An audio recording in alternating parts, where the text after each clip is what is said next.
लिए इस मेडल का मायना इतना तो मैं एक्सप्रेस नहीं कर पाऊंगी। 3 इवेंट्स में आप compete कर रही हैं इस बार। ये बस शुरुआत ही है क्या? क्योंकि हो सकता है कि हम क्या होता है मेडलिस्ट आते हैं, हम लोग इंटरव्यू करते हैं, तो इस बार हमें 3 मौके मिल सकते हैं मनु भाकर से इंटरव्यू करने का। अच्छा, उम्मीदें होना और उम्मीदों पे खरा उतरना दो अलग अलग बातें हैं। मनु भाकर से उम्मीदें भी थी और वो उम्मीदों पे खरी भी उतरी हैं। मनु, सबसे पहले तो बहुत बहुत मुबारकबाद। मनु के गले में आप ये देख रहे हैं पहली भारतीय, इस पेरिस ओलंपिक्स की पहली मेडल विजेता है भारत से।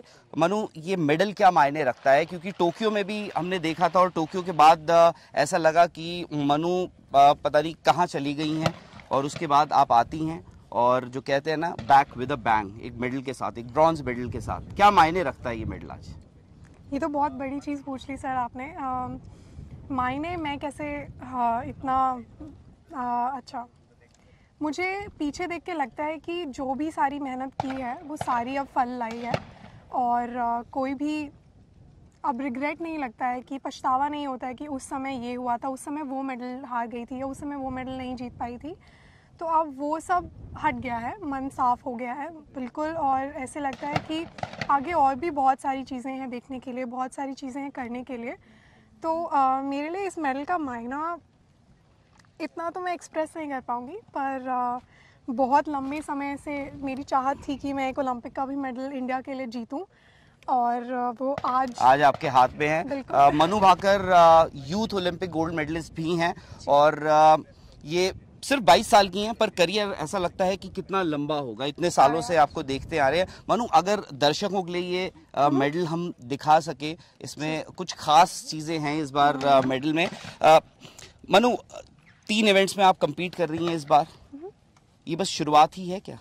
क्योंकि हो सकता है कि हम क्या होता है मेडलिस्ट आते हैं, हम लोग इंटरव्यू करते हैं, तो इस बार हमें 3 मौके मिल सकते हैं मनु भाकर से इंटरव्यू करने का। देखिए, रिजल्ट्स का तो मैं कुछ नहीं बोल सकती हूँ कि सब मतलब कोई नहीं जानता कि आउटकम क्या होगा। मैं सिर्फ कोशिश कर सकती हूँ अपनी तरफ से पूरी, कि मैं अच्छा परफॉर्म करने की कोशिश करूँ, मैं अच्छे से एफर्ट्स डालूँ और हार ना मानूँ।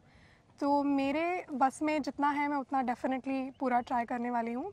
बाकी रिजल्ट्स का तो ना आप जानते हो ना मैं, कोई नहीं जानता। अच्छा, आपकी बॉडी लैंग्वेज देख के, हम 2 दिन से आपको ऑब्जर्व कर रहे थे, आप compete जब कर रही थी, आपकी बॉडी लैंग्वेज को देख के ऐसा लग रहा था कि एक जोन में हैं आप इस बार, वो कॉन्फिडेंस चेहरे पे झलक रहा था। तो इस बीच पिछले 3 सालों में, क्योंकि पिछला ओलंपिक्स 3 साल पहले था, कुछ आपने किया है? क्योंकि हम पढ़ रहे थे, सुन रहे थे कि आप अक्सर भगवत गीता पे बड़ा विश्वास करती हैं, उसको काफ़ी पढ़ती हैं। मुझे लगता है कि भगवत गीता का जितना रेलेवेंस हमारे आज के भी समय में है, उतना मुझे काफ़ी आश्चर्यचकित करता है कि कितनी सदियों पुरानी चीज़ वो आज भी हम अगर ध्यान से पढ़ें तो उसका मतलब हम आज भी अपने रोज़मर्रा की ज़िंदगी में उसको ढाल सकते हैं, उसको यूज़ कर सकते हैं, इस्तेमाल कर सकते हैं। और आई थिंक टोक्यो के बाद काफ़ी मैं हताश हो गई थी। मुझे बहुत समझ नहीं आ रहा था कि क्या गलत किया या फिर क्या नहीं किया और आगे क्या करना चाहिए। तो उसके बाद जो 2022 का साल भी मेरा ज़्यादा कुछ बहुत अच्छा नहीं था। मैं टीम में थी, अच्छा कर रही थी, मेडल्स भी आ रहे थे, बट मैं अंदर से खुश नहीं थी। और 2023 में जैसे जसपाल सर के साथ मैंने किया वापस शुरू, तो उसके बाद थोड़ा उन्होंने थोड़ा रिलीजियस साइड को, मेरे रिलीजियस साइड को थोड़ा सा ऊपर उठाया और उन्होंने मतलब भरोसा दिलाना शुरू हुआ। वहाँ से मेरा कॉन्फिडेंस वापस आना शुरू हुआ। तो आई थिंक जी, कोई बकेट लिस्ट बनाई थी कि मैं अगर ओलंपिक मेडल जीतूंगी उसके बाद मैं ये करूंगी? अक्सर ये होता है, बहुत सारे सैक्रिफाइसेस देने पड़ते हैं, आप मेंटली काफ़ी चीज़ें चैलेंजिंग हो जाता है, खाना वाना जो है बहुत रिस्ट्रिक्टेड होता है। कुछ ऐसी चीज़ है कि वेकेशन पे जाएंगे, ये करेंगे? मुझे एक्चुअली फ़िटनेस करनी है। मुझे एक्चुअली मैं एक सिर्फ यही चीज़ सोची थी मैंने कि ओलंपिक के बाद मैं वापस अपनी फ़िटनेस को, जैसे मैं पहले कराटे करती थी और बॉक्सिंग किया करती थी, तो मुझे उसका थोड़ा सा याद आती है। बाकी तो मैंने सोचा नहीं कि ओलंपिक के बाद मुझे क्या करना है, क्या नहीं करना है। बस एक यही था कि थोड़ा सा फ़िटनेस पे और ध्यान देना है। चलिए मनु, मेनी कॉन्ग्रेचुलेशंस, बहुत अच्छा लगा। और जैसे हमने कहा कि आज बहुत सारे यहाँ पे हिंदुस्तानी आए थे, हर किसी को ये उम्मीद थी कि मनु भाकर का आज एक मेडल आना है और वो एक आप लेकर आए हैं।